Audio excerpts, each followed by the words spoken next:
Hey everybody, it's Tim Heidecker. You know me, Tim and Eric, Bridesmaids, and Fantastic Four. I'd like to personally invite you to listen to Office Hours Live with me and my co-hosts, DJ Doug Pound. Hello. And Vic Berger. Howdy. Every week we bring you laughs, fun, games, and lots of other surprises. It's live. We take your Zoom calls. Music. We love having fun. Excuse me? Songs. Vic said something. Songs. Music. I like having fun. I like to laugh. I like to meet people who can make me laugh. Please subscribe now. This podcast contains explicit language. When I was a kid, maybe in the 6th grade, I went to a friend's house. Her older sister was watching TV in the living room, and I heard something amazing. Beverly Hills 90210 was a primetime soap opera about the trials and tribulations of well-heeled high school students. I loved it instantly. In the episode I saw, Brenda Walsh, a sassy Minnesota transplant, and her boyfriend, the bad boy Dylan McKay, were spending their summer vacation sneaking around because they had been forbidden from dating by Brenda's overprotective father. I'm not leaving, Daddy. You get your bags, young lady. We're going home. No. Not until you accept Dylan as part of my life. I don't know quite what it was about the two of them that I liked so much. The kissing on the beach, the naughtiness, the intensity of it all. But I became pretty obsessed. In high school, I recorded a couple of Brenda Dillon-heavy episodes on our VCR, and I would fast-forward all the other stuff just to watch their scenes over and over again. Soon after, and not for the first time, Dylan and Brenda broke up. He started making out with her best friend, Kelly Taylor. Meanwhile, the actress who played Brenda, Shannon Doherty, got fired from the show, and Kelly and Dylan became the series' grand romance. I never bought it. Actually, I hated it. Brenda and Dylan belonged together, and there was nothing anyone, even the writers, could do to convince me otherwise. Even now, and I'm not going to get super worked up about it, if you were a Kelly and Dylan fan, what was wrong with you?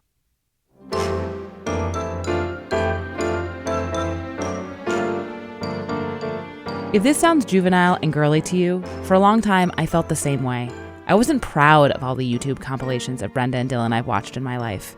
And that's what I wanted to explore. Whether this juvenile and girly passion for make-believe people's love affairs is a waste of time, or if it's actually a meaningful way of interacting with fiction, with our own imaginations, and with authority.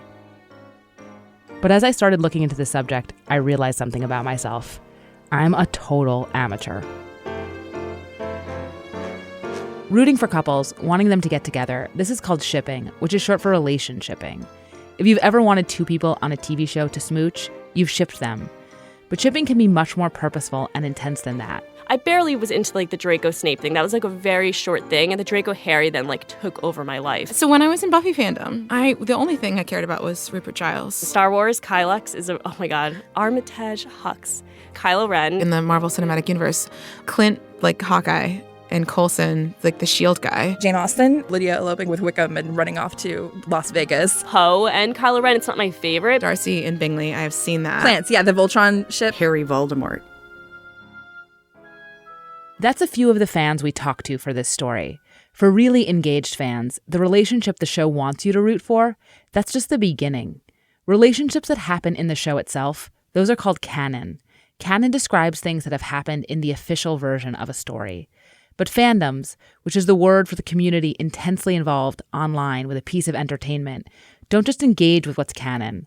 People in fandoms analyze, argue, and talk about the work in critical writings that are called meta. They create fan art and they read and write and share fan fiction, which are new stories about existing characters. And they ship. As we were speaking with people, one particularly fraught ship kept coming up. Johnlock. Take the John from Dr. John Watson and the Lock from Sherlock Holmes, and you get Johnlock, the nickname for the romantic relationship between Watson and Sherlock, as played by Martin Freeman and Benedict Cumberbatch in the recent BBC show Sherlock.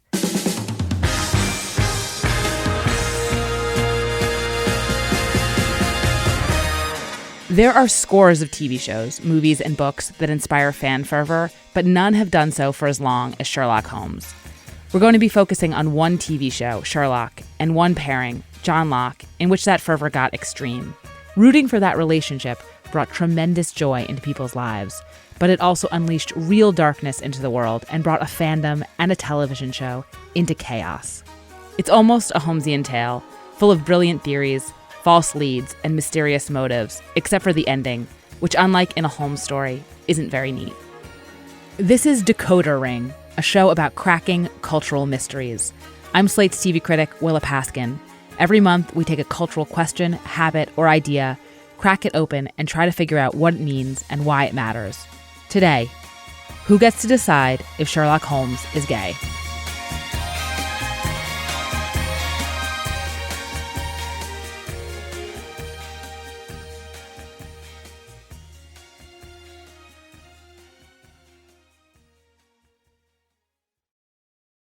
Sherlock Holmes, the character created by Arthur Conan Doyle, first appeared in 1887 in the novel A Study in Scarlet. In addition to the 56 original short stories and 4 original novels, Holmes has appeared in tens of thousands of books, plays, movies, musicals, radio shows, TV shows, cartoons, comics, and board games from all over the world. He's been an animated mouse and a drug addict. He solved crimes in the 22nd century and been suspected of being Jack the Ripper.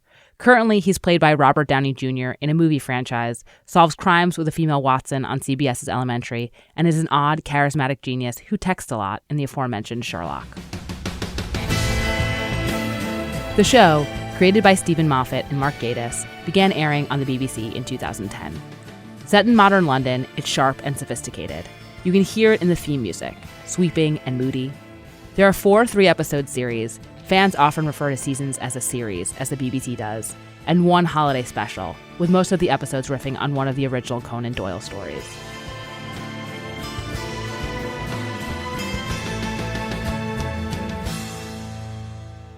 Sherlock Holmes has always been aloof, cold, smarter, and more logical than the rest of us, but Sherlock accentuated the character's social awkwardness. He describes himself as a sociopath. Then Holmes meets Dr. John Watson, portrayed by Martin Freeman, an army doctor and Afghanistan war vet overcoming PTSD. They become roommates, living together at 221 B Baker Street, friends, confidants, partners. I'm your best man. Friend? Yeah, of course you are. Of course. You're my best friend. Sherlock was a hit immediately upon its release in the UK, popular and well-reviewed. A passionate fandom sprung up around the show on fanfic sites and social media platforms like Tumblr.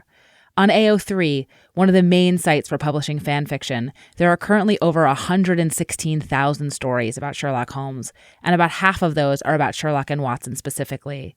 Between 2011 and 2016, nearly 300 Sherlock fan works were being published every week. The show's fans are mostly women, many of whom are queer, and who weren't necessarily interested in how faithful Sherlock was to the original Sherlock Holmes. They analyzed the show, riffed on it, chatted about it, and built a community around it. And they shipped various ships, but most especially Johnlock. Many of the most popular ships, the majority even, are slash. That's the term to describe gay male pairings. Why male-male ships are so popular could be the subject of an entire other episode. But the term slash, like so much about modern fandom, comes from Star Trek fans, who starting in the 1970s would use a slash in the title of a zine, like Kirk/Spock, to tip readers off to its sexual content. And the thing about Sherlock and Watson, like Spock and Kirk, who are in their way modeled on Sherlock and Watson, is that the idea that something romantic might be going on between them, it's not new. Conan Doyle wasn't trying to create a homosexual subtext when he wrote the characters, but he did write a deep and committed friendship, and Johnlock shippers are not the first people to see something romantic in that bond. Not the first people, to put it in academic terms, who have queered the text. There was a close reading from 1941 by the mystery writer Rex Stout that concluded Watson must be a woman and Sherlock's wife. The 1970 Billy Wilder film, The Private Life of Sherlock Holmes, a favorite of Sherlock co-creator Mark Gatiss, an openly gay man himself, strongly implied that Sherlock Holmes was gay. The BBC Sherlock knew about this history, and it winked at it. In the first 15 minutes of the first episode, Sherlock and Watson's landlady asks if they'll be sharing a bed, and that's just the start. There are many fan compilations of these moments on YouTube. The clip you're about to hear is from a 12-minute long one titled BBC Sherlock's Gay Subtext by the user Make Me Believe. Moving on. I've met someone. Oh, lovely. Yeah, we're getting married. Well, I'm going to ask anyway. So soon after Sherlock? Well, yes. No, I'll be next door if you need me. Why would I need you? No reason at all. What's his name? It's a woman. A woman? Yes, of course it's a woman. But according to the people making and starring in the show, all of this is just subtext.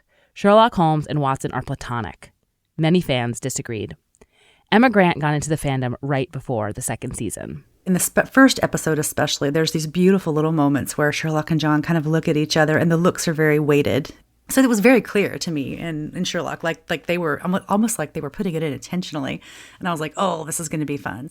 This discrepancy between what the people making the show and people watching the show think could happen on the show, this is normal. It's the space that fandom needs to exist. Fans sometimes come up with dynamics and events and conversations and interpretations, and yes, sexual arrangements, that no show ever would.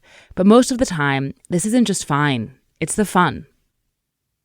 But then in 2014, just after season 3 of the show aired, a user posted a very elaborate fan theory online. When I say very elaborate, I mean it was tens of thousands of words long, and it began by interpreting a BBC report on queer representation, and then went on to closely read every episode, the shot composition, the score, the colors, the lighting, the dialogue, the references, and the letters in the characters' names, all with a helping of string theory. Here's an audio clip recorded by a fan. It's about Sherlock's brother Mycroft's role in the series, and will help you get a sense of just how granular the theory was. The prominent part of Mycroft's motif, the creepy series of 3 falling notes we hear a few times in this clip. Here are just the notes.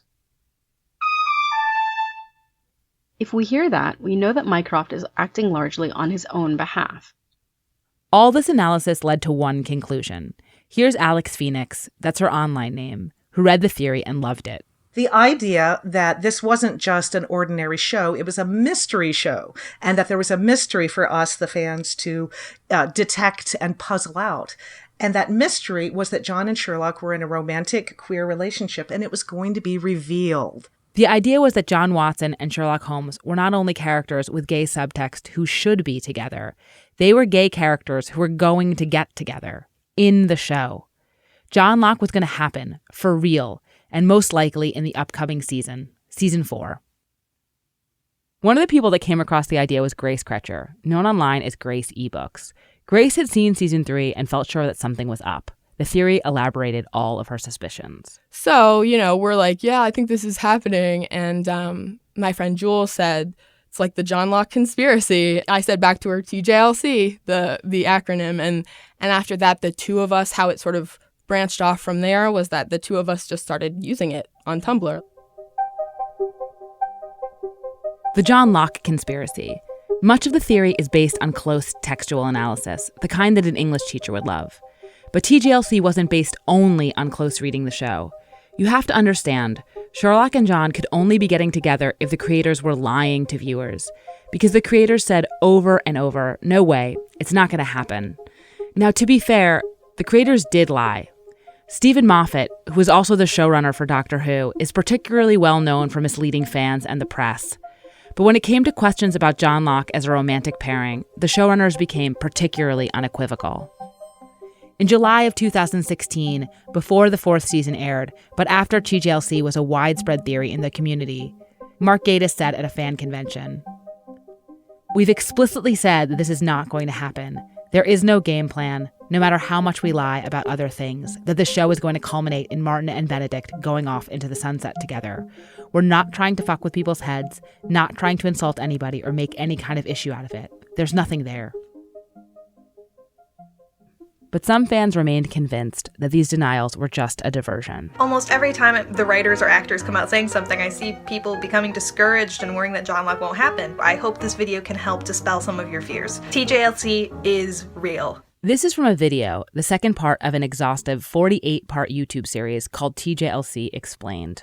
The host is standing in front of a color-coordinated bookcase and grinning throughout. You can see and hear the peppy excitement at just talking about this idea. Ultimately, it doesn't matter what they say. This is the closest to being a genuine conspiracy that TJLC actually gets, because you have to believe that everyone involved is hiding the truth. It's not a stretch to believe it, though, because the writers have told us time and again that they're doing it.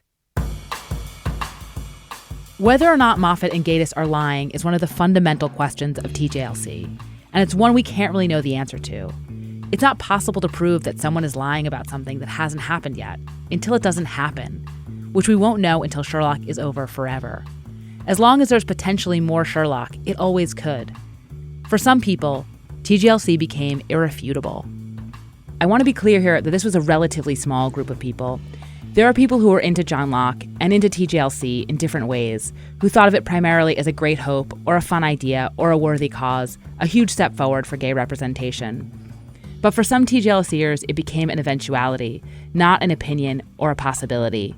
Denying it was denying the truth, not just one ship among many. There's a term in fandom called fanon that describes conventions that fans have agreed upon, things that are fan canon, like Spock having a green penis, that's a piece of fanon, or that John Watson wears red underwear, that's another. And the most impassioned believers of TGLC developed very specific and dogmatic fanon around the ship. One especially contentious example of this is the concept of top lock and bottom lock. Basically, whether Sherlock Holmes would be a top or a bottom while having sex with Watson. TGLCers tend to be bottom lockers because based on their analysis of the show, they think of Sherlock as a man who is a soulful romantic, and they interpret this to mean he would be the receptive partner during sexual intercourse. This idea was meaningful to them, so meaningful that they would fight about it, and it led to lots of nasty skirmishes in the fandom. Here's Songlin, that's their username, who was initially interested in the theory. There was this, whole thing about, Sherlock as a wilting bottom, and if he's not a wilting bottom, then you're writing him abusively, and all top lock is abusive. There's more, a lot more, but I'm going to leave you hanging off this cliff for a few minutes and back up. Because if this sounds strange and obsessive, like it's blurring the lines between reality and fiction, like it's taking fiction way too seriously, you should know this kind of behavior has a long historical precedent in how people have responded to Sherlock Holmes for the last 130 years. If you're concerned that your water might contain harmful bacteria, forever chemicals, microplastics, or other contaminants, there's a very elegant solution. LifeStraw Home is the kitchen upgrade you'll wish you'd made years ago. It's a really good-looking pitcher that makes your water taste good while filtering out the stuff you don't want to be drinking. They even have a hand-blown glass version. It's the only pitcher that removes microplastics, bacteria, and more than 30 other common contaminants. More importantly, LifeStraw fights for the planet and gives back. For every pitcher sold, a child in need receives a year of safe water. Over 7 million to date. Better filtration, better taste, better design. Use code DECODER for 15% off the purchase of any LifeStraw home product at lifestraw.com.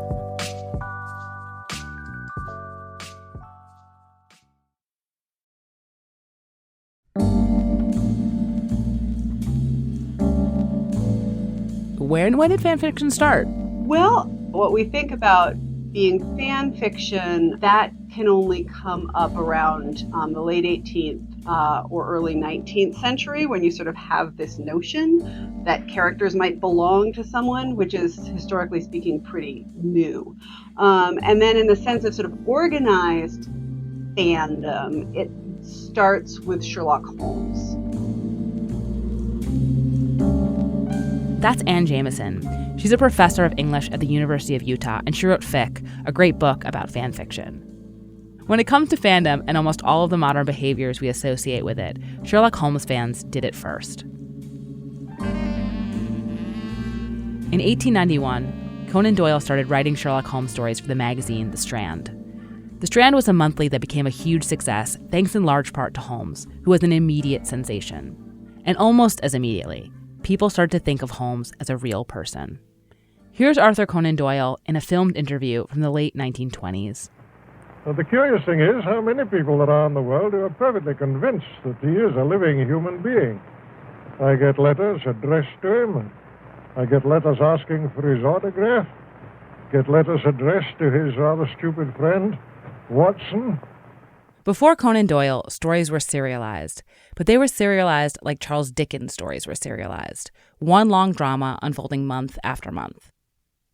Conan Doyle invented a new kind of serialization in which the same character would appear month after month, but in a completely finished story. A familiar character would make readers want to keep buying a magazine, but complete stories ensure that they would never miss anything. Conan Doyle, in other words, invented the procedural, the case of the week format that's still all over television. But in inventing the procedural, he also invented something else, the story that never has to end, so long as someone can imagine another case. Conan Doyle knew that he was being overshadowed by his creation, and he didn't like it. Who would? He was an ambitious writer who saw the Holmes stories as his schlock work, a paycheck, keeping attention from his more literary output. So in 1893, less than 2 years after Holmes first appeared in the Strand, Conan Doyle killed him. In the final solution, Sherlock and his hastily introduced arch-nemesis Moriarty plunged their deaths at Reichenbach Falls. Here's Russell Miller, who wrote The Adventures of Arthur Conan Doyle, a biography of the writer on the reaction to Holmes' death. A great outpouring of grief across the world, of disbelief that this could possibly happen to their hero. Workers in the City of London wore black armbands or black mourning crepe tied around their top hats. And in New York, there were Keep Holmes Alive societies sprang into being. Strand magazine lost 20,000 subscribers almost overnight, and furious letters poured into the magazine's offices from devotees who were absolutely maddened with grief and anger. Eventually, Sherlock Holmes stories written by people other than Conan Doyle would become known as pastiche, and there are thousands of pastiches out there, written by everyone from J.M. Barrie to P.G. Wodehouse, Mark Twain, A.A. Milne, and John Lennon. But this started to happen in earnest after Reichenbach Falls. Fans talked about Sherlock, they wrote letters asking after him, and they wrote new stories featuring him. Sherlock fans basically put together what amounted to the first Save This Show campaign. And eventually, after being offered huge sums of money, Conan Doyle obliged, bringing Sherlock back in stories that explained his death away. After the return, the Sherlock Holmes community continued to evolve. In 1911, a priest named Russell Knox published an essay, Studies in the Literature of Sherlock Holmes, that became the foundational text for Sherlockians. The piece was supposed to be a satire of a new kind of biblical scholarship, but in it, Knox read Holmes with an extraordinary level of wonky precision. But the literary affinities of Dr. Watson's masterly style are to be looked for further afield than Gaboriau or Poe or Wilkie Collins. He reminds us of the blustering manner of Thrasymachus when he breaks into the argument of the Republic. It's a meta, a literary analysis, just like what modern fans do. And like the early meta that inspired TJLC, this one invented something too. Something Sherlockians call the Great Game, or the Grand Game. Here's Roberta Pearson, a professor of film and television studies at the University of Nottingham in the UK, and a longtime Sherlockian herself. So the fundamental precept is that Holmes and Watson were real people, and that Conan Doyle was merely the literary agent. The second precept is you then treat it in a kind of scholarly fashion where you're trying to resolve inconsistencies and incoherencies in the plots. And you're trying to do this through both textual evidence and sort of historical evidence. Conan Doyle was writing on tight deadlines for money. There are consistency errors in the stories. But instead of just acknowledging these mistakes, Sherlockians playing the Great Game try to justify them. For example, Great Game players explain that John Watson's wife calls him James in one story, not because Arthur Conan Doyle had a brain fart, but because he's John H. Watson, and H must stand for Hamish, and Hamish is Scottish for James. There are still hundreds of Sherlockian societies all over the world whose members are still playing the Great Game. Sherlockians call the stories the sacred writings, or the canon. This is where canon, as it's now used in fandom and pop culture more largely, comes from. TJLCers use it all the time because what they believe is that Johnlock is going to go canon. And like Sherlockians, TJLCers are also playing a version of the Great Game, reading every detail of the BBC's Sherlock as though it was a clue about Johnlock.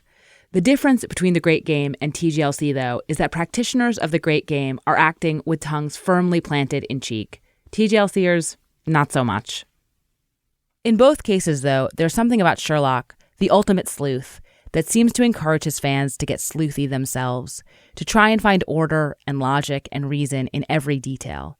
Fans of both the original stories and the BBC's Sherlock are just trying to emulate their protagonist. But there's a kind of overwrought illogic that can come out of over-reasoning. David Grann, the author and New Yorker writer, wrote a nonfiction collection of reported pieces called The Devil and Sherlock Holmes, which opens with a story about the world's leading Conan Doyle expert, a man who staged his suicide to look like a murder. Gran thinks that Sherlockians brush up against madness so often because they want to be like Sherlock Holmes, but no one can. The ability to kind of miraculously and immaculately solve every puzzle of life is beyond our powers, and we do our best. But if you're obsessed with that perfection, it can tip you into madness. Conan Doyle himself went a little mad. The creator of this perfect machine of reasoning devoted the later part of his life and his career to spiritualism, a religious movement that believed the spirit world was real and scientifically provable. He, in my view, became slightly mentally disjointed because of his extraordinary obsession with spiritualism. He spent a lot of time sitting in the garden of his house in the New Forest, waiting for fairies to appear, playing ethereal music. So let's fall off that cliff into these Reichenbach Falls and get back to what happened with the Johnlock Conspiracy.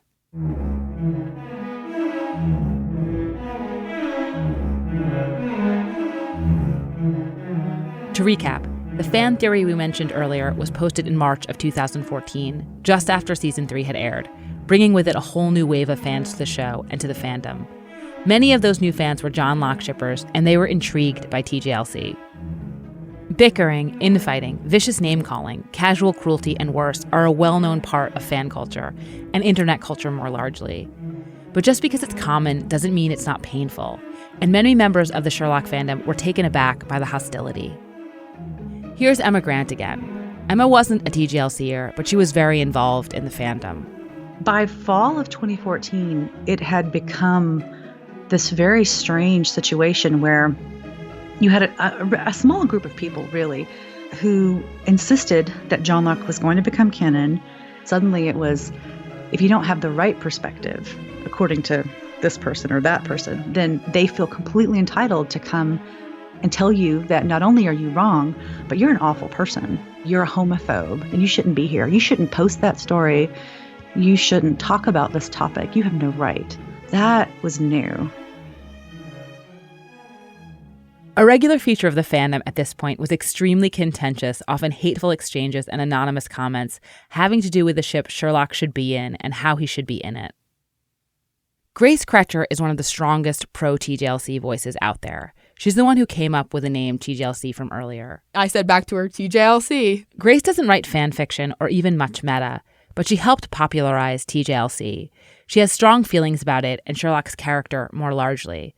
She found certain characterizations of him, that he was a brooding sociopath, or to put it in TJLC speak, a dark fuck prince, a character who is at his core dark and dominating, personally and sexually, to be ridiculous, and she would say so, the kind of fine distinctions that the fandom was constantly bickering about. And you were sort of pissed about it on Tumblr, no? Well, I mean, I guess that's, again, like, I'm a very sort of hyperbolic person, so, like, you can go read any of my posts, and I'm like, this is fucking ridiculous about anything. That's just kind of how I talk. So, but I mean, you did, so in your joking way, you did say, this is fucking ridiculous. In my joking way, I mean, I couldn't even estimate how many posts I've made, like, making fun of that idea. Like, you're trying to ask me if I made one post about it? I mean, you probably would be sitting here for weeks if I compiled all my posts being like, this is annoying. There are a lot of stories about how TJLC became a point of conflict in the Sherlock fandom. But I want to focus on one inflection point, because it shows just one of the ways that TJLC, a theory about a fictional relationship, started to hurt people, not just on the internet, but in real life. There's a yearly Sherlock Holmes fan convention in Atlanta, 221 BCon, known as a fan con for all things Sherlock Holmes, with over 600 attendees. In 2015, there was a panel called The Gender Politics of Fandom. The panel featured some speakers who made fan works that dealt with rape and other dark themes, or that embraced the idea of Sherlock as dominating, as a top locker. Remember, top lock and bottom lock are the much argued over idea about whether Sherlock should be a top or a bottom during sex, and many strong believers in TJLC thought that Sherlock was a bottom. Grace was at the convention with a few friends and fellow TJLCers, and she attended the panel.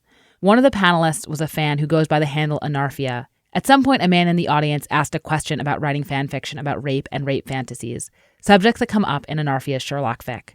So she fielded the question. I said, I'm a survivor of childhood sexual abuse.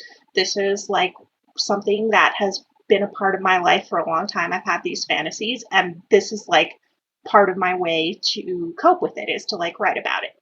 And then the people in this group like just started jumping down my throat and like saying that this kind of work is always harmful and you should never write this stuff, and think of all of the young impressionable fans, you're a bad feminist and you're a bad person for writing these kind of things. And I kept talking, and at a certain point I got super emotional, because I just felt like I was being attacked and that everybody was basically calling me a bad person, and I started to cry. Grace, who was part of the group that spoke up during the panel, has a completely different take on it. Every single lecture class I took for my gender and sexuality degree was like 5 times more intense of a conversation in that class. Like, truly, I have to be perfectly blunt with you right now. The descriptions of what happened at 221 Beacon on the internet are facially insane, and they have absolutely no relationship to what actually happened whatsoever. When Grace says descriptions on the internet, what she means is that after the panel and the convention, people who were there wrote critically about the TJLCers' behavior, and it blew up on Tumblr, in large part because people's feelings about TJLC and TJLCers were already very raw from months of infighting. What neither Anarfia nor the other panelists had known was that one of the TJLCers had recorded part of the panel, and in the midst of the controversy about the convention, uploaded that recording to YouTube. A recording that showed Anarfia crying and talking about being an abuse survivor. I went and checked on YouTube. That excerpt, included me crying while I didn't watch the whole thing. I couldn't watch the whole thing. But the beginning of it, I was already like crying basically at the start of the panel. And I was just really, really angry. I just felt so violated and really, re-victimized. I asked Grace about the video, which she appeared in. Why was that video put on the internet? Well, I believe a friend of mine posted it because I told her to after she told me that she had it, because I think it was not a video of by any means of the entire panel, but it was like, a small clip of the panel. I believe frankly, I can't even remember exactly what was on it, but I believe that showed me sort of talking very calmly and reasonably. We spoke with one of the co-founders and directors of the convention, Heather Holloway, and she says that at the time, the con did not have a policy strictly forbidding videotaping panels. They do now because of this specific incident. I haven't seen the video. It's not online anymore, so I can't say whose take is closer to the truth regarding the emotional tenor of the panel. It seems clear, though, that things got out of hand, and they continued to. Songlin, a Sherlock fan who spoke earlier in the show, was not at the panel, but was at the convention and wrote about it on Tumblr. I came out and I said that I did not think that was okay, and I thought that the behavior that people had engaged in was unacceptable. And as a result, I was the target of a lot of, I don't want to say harassment. Well, somebody did threaten to dox me, so maybe I should go as far as saying harassment. Doxing is when someone posts your personal information online without your consent. It can lead to real-life harassment or worse. To be clear, Songlin is not talking about Grace here, but other TJLCers. A major TJLC writer posted on her blog that she didn't trust me with children, and maybe a couple hours after she made that post, someone threatened to report me to my university and tell them that I was a pedophile. Which did firmly turn me off of TJLCers forever. In the aftermath of the con, the moderator of the panel was doxxed. There were calls to dox the ConCom, the convention committee. Grace was ultimately banned from the con. And the Sherlock community, it just got more and more contentious, with non-TJLCers trying to piss TJLCers off and vice versa. For the record, Grace denies ever bullying anyone at the con or online. My sense, and I'm sure this is your sense too, is that people think of you sometimes as you were a big name fan of this conspiracy, and that it started to bully people. They felt bullied by it. Well, first of all, I have to say that the stuff that you're talking about, a lot of that is not even coming from the Sherlock fandom. This is just about who I am and my personality. I mean, before I had watched a single episode of Sherlock, people wanted to come to my house and beat me up over Glee. I'm just not willing to really budge an inch on this bullying idea because, I was just talking about things that I like and don't like on the internet. And, I just can't, like, you're never going to get me to accept that the stuff that I was saying was anywhere even close to the line of, like, bullying. It's time to reboot your credit card with Apple Card. You work hard for your money, so you should be able to spend it on the things you actually want. With Apple Card, you can kiss fees goodbye. There aren't and never will be any annual foreign transaction late or over the limit fees, not even hidden ones. Apply now in the Wallet app on iPhone and start using it right away. Subject to credit approval. Late or missed payments will result in additional interest accumulating toward your balance. Variable APRs for Apple Card range from 15.49% to 26.49% based on credit worthiness. Rates as of March 1st, 2023. TJLC didn't just hurt people who didn't buy into it. It hurt the people that believed in it too. So this is it, the last video before Series 4. By the time you're watching this, Series 4 starts tomorrow. We've actually made it. This period of time, not just this last year making these videos, but the last 3, has been maybe the most meaningful part of my entire life. And while I'm a bit sad to see it end, I'm far more excited to see what's about to happen and how it will change everything. That's what this video is about, just building up your excitement even more. Because after all of these months and years, it's about to happen. That's from the TJLC Explained video series again. It's the very last episode. When I listen to that and I hear how excited the host is, it bums me out. It reminds me of people who are absolutely sure the rapture is going to arrive on a certain date and then have to live with the disappointment when it doesn't come. Because in 2017, the 4th season of Sherlock arrived, the season that was supposed to make Johnlock canon, and it did not happen. John and Sherlock never get together. If anything, the 4th season seemed to run away from Johnlock altogether, underplaying their bond, putting a pin in the dynamic. It seems straighter, not gayer than what came before. This was a shock for many, to say the least, and especially so for those fans whose understanding of themselves was changed forever by the show. Here's Alex, who wasn't part of the infighting, but believed in TJLC. I so identify with John Watson that he is a closeted man who comes to his bisexuality later in life.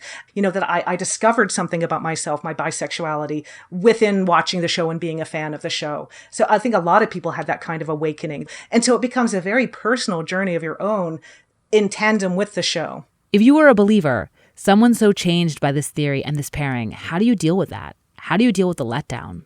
They created this world that made it seem like we were walking down a path to John and Sherlock being in an open queer relationship. And it was going to be beautiful. And people got really excited about it. And I did too. I absolutely believed it.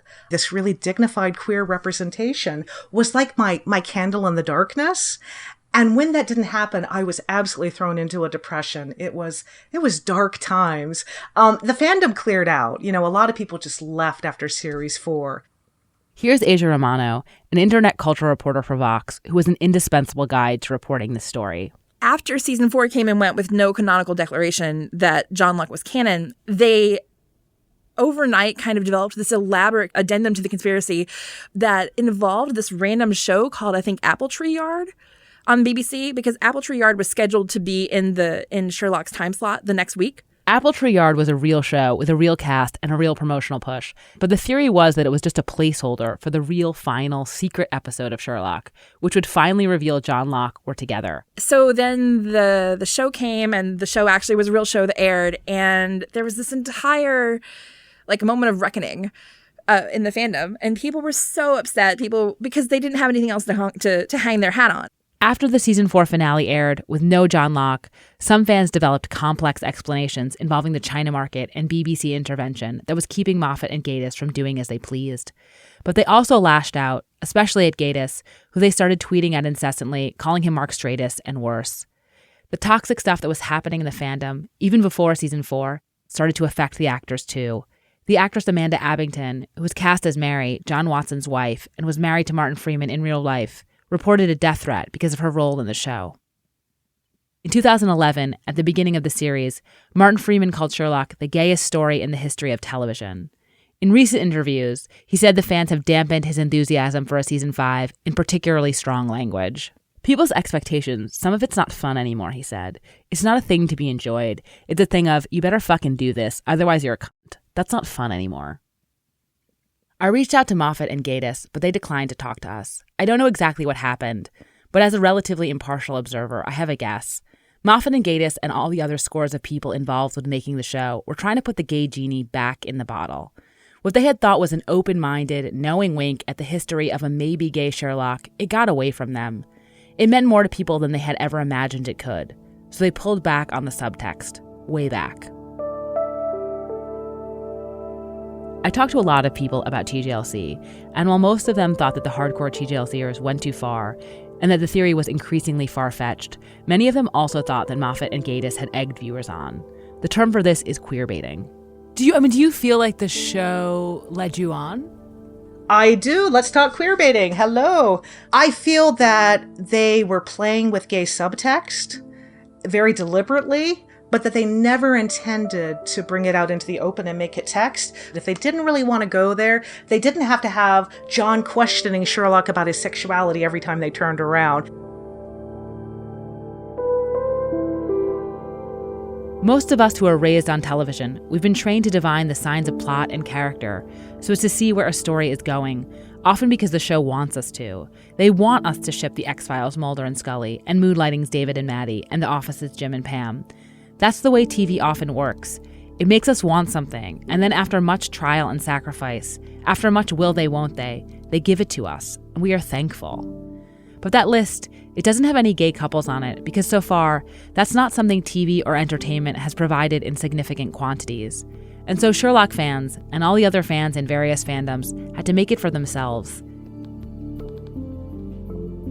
In the past, people shipping Kirk and Spock, or Starsky and Hutch, or Bert and Ernie, or Draco and Harry, or slash pairs way older than that, they were too realistic to think that their ships could ever go canon.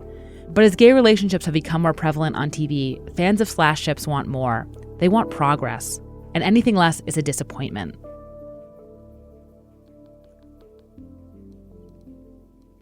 There are still currently Johnlock conspiracists, true believers who think season 5, which is not yet officially happening, is an inevitability, and so is Johnlock. One theory is that the 4th season is fake, that it took place in Sherlock's mind while he lies there in a coma, and that there will be a 5th season in which Johnlock will finally go canon. Whatever theory they subscribe to, though, it requires thinking that both the creators and the show and the BBC itself continue to lie to them. Because remember, TJLC is based on an unfalsifiable premise, that the show and the creators are lying to you. If Johnlock doesn't come to pass, it's just that they haven't pulled the trigger yet, not that it isn't ever going to happen. Here's Grace again. When you're by yourself and do you ever think it might not happen? No.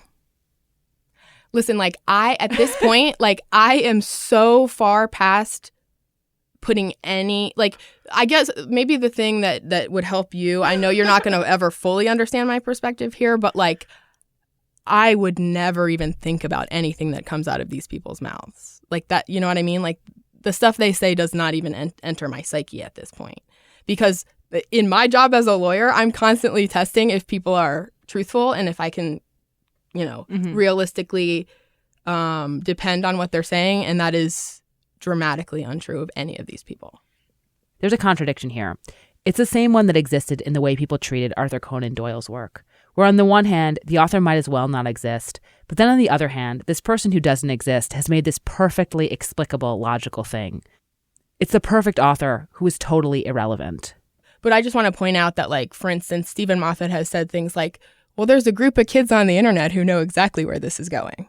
And, prior to season 4, the sort of promotion for it was this is historic, this is groundbreaking, be a part of making hit. Literally, there was an ad sent to the fandom that said, Grace, I want be you to know, a part of making history. You're totally convincing me right now. And she was. There's something so compelling about being in the presence of so much passionate certainty. It made me feel what do I know? This means so much less to me than it does to you. The truth is that there is no guarantee that TJLC will ever happen, even if Sherlock does come back. The 5th season might be another disappointment. Listen to me, it almost certainly will be another disappointment. It is very much exactly like any other like standard conspiracy where you have a judgment day and a final date of reckoning that is approaching. And it never stops, because the thing is that it doesn't matter what the ship is. What matters is this way of group thinking. One thing that really struck me about this story is that fans, especially ones who write fan fiction, seem to have so little regard for authority. You can imagine whatever you want, have the characters do whatever you want, stick whatever you want, wherever you want. You want Sherlock to have a crossover with Harry Potter and then have sex with Watson at Hogwarts? You can imagine that. People have. In a moment when more and more we treat and are being expected to treat the creators of entertainment as the only real authority, when we feel so uncomfortable imagining, say, that the end of The Sopranos means whatever we want it to, when we're expected to hang on every detail in Lost or Westworld to try to solve it, when the only people who can imagine the next chapter in Star Wars are the ones who own it. People who write fan fiction are aspirational, not because everything they write is great, but because their imaginations are so unfettered, so free. But in the case of TGLC, this imagining, it became deeply rigid. So rigid its believers ceased to think of their theory as imaginative or creative at all. They thought of it only as the truth. And when you know something to be absolutely true, you don't always feel the need to be polite, because why be polite about things that are factual? If it's true, I'm not risking my moral center by telling you that you're wrong. This is where TGLC, despite being a conspiracy believed by people with progressive goals and personal politics, starts to look like all the other conspiracy theories out there in our conspiracy theory-heavy times, when a wealth of information has turned so many people into different flavors of Sherlock Holmes, using logical tricks to come to profoundly illogical conclusions, be they about Russia, Parkland, Sandy Hook, Beyoncé's pregnancy, or the members of One Direction. The way that TGLCers created their own impenetrable ideological world, one where truths were totally self-evident, dogmatic, and sometimes cruel, treating criticism as a threat, it's hard not to see parallels to our politics. But in fandom, which is all about sharing enjoyment in something you love, it can feel even more toxic. Absolute certainty unleashed in the middle of a game of make-believe. This is why when I first learned about the Johnlock Conspiracy, I thought it was ridiculous. Not because wanting Sherlock and Watson to get together is silly. Not even because the theory itself is so far-fetched, though it is pretty far-fetched, but because of how badly it made people behave. People being cruel to one another because they disagree about how a fictional TV relationship should turn out. There's enough bad stuff in the world already. But as I've learned more about this story, I've developed some sympathy for the TGLCers, not for turning their ship into a crusade, not for hurting people, not for disconnecting from reality, but for letting a show mean too much to them. I cannot name all the shows that have meant too much to me, starting with Beverly Hills 90210. What if I had encountered a theory like this when I was in the throes of that show? A theory that said all the bad press about Shannon Doherty was a plant, a ruse, meant to hide her secret return, at which point she would whisk Dylan away. Even now, this idea genuinely tickles me. And that tickle, it suggests to me that I have more in common with TGLCers than I might like to think. I recognize their passion, their caring, their longing to bend a TV show to their desires, even if I would never take it so far. Or maybe that's just what I want to think, because I never had the internet for Beverly Hills 90210. Last night, and this is true, I had a dream about this episode, about digging deeper, talking to more people, ones who could perfectly explain the allure of TGLC to me. Sleuthing, it's intoxicating.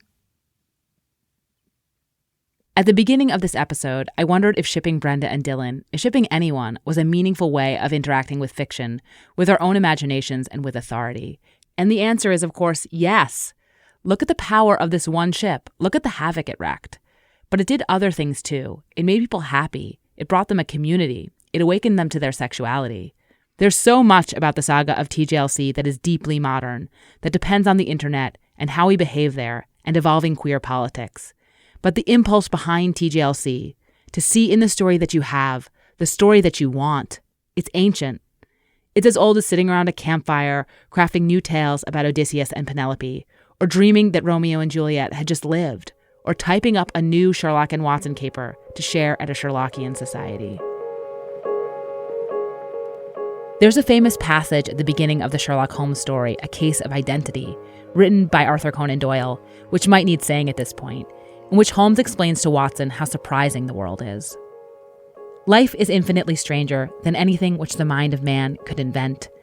If we could fly out of that window hand in hand, Hover over this great city, gently remove the roofs and peep in at the queer things which are going on, the strange coincidences, the plannings, the crossed purposes, the wonderful chain of events working through generation and leading to the most outre results would make all fiction, with its conventionalities and foreseen conclusions, most stale and unprofitable.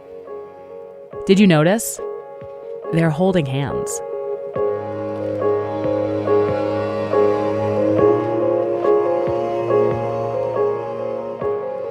Thanks for listening. This is Decoder Ring.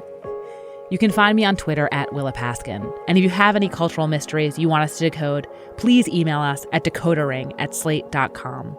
This podcast was produced and edited by Benjamin Frisch, who also does illustrations for every episode. Shasha Leonard provided production assistance, and Danielle Hewitt helped us fact-check the episode. If you haven't yet, subscribe and rate our feed on Apple Podcasts or wherever you get your podcasts. And even better, tell your friends. A very special thanks to Asia Romano at Vox and Emma Grant, who were incredibly helpful in getting us into this world. Thanks also to Julia Turner, Steve Lichtai, Nick Perlman, Melissa Rosenthal, Laura Bennett, Elizabeth Minkle, Ann Moore, Leon Nafak, Lena Wilson, Forrest Wickman, June Thomas, Britta Lundin, Ava Lubell, Chris Berube, Rachel Strom, Sadie Guinness, Andrew Hammond, Caitlin Roper, and everyone else who gave us help and feedback along the way. Before we go, if in fact the Johnlock Conspiracy does turn out to be true, we're just hedging our bets here. We will do a follow-up. Until then, we'll see you next month.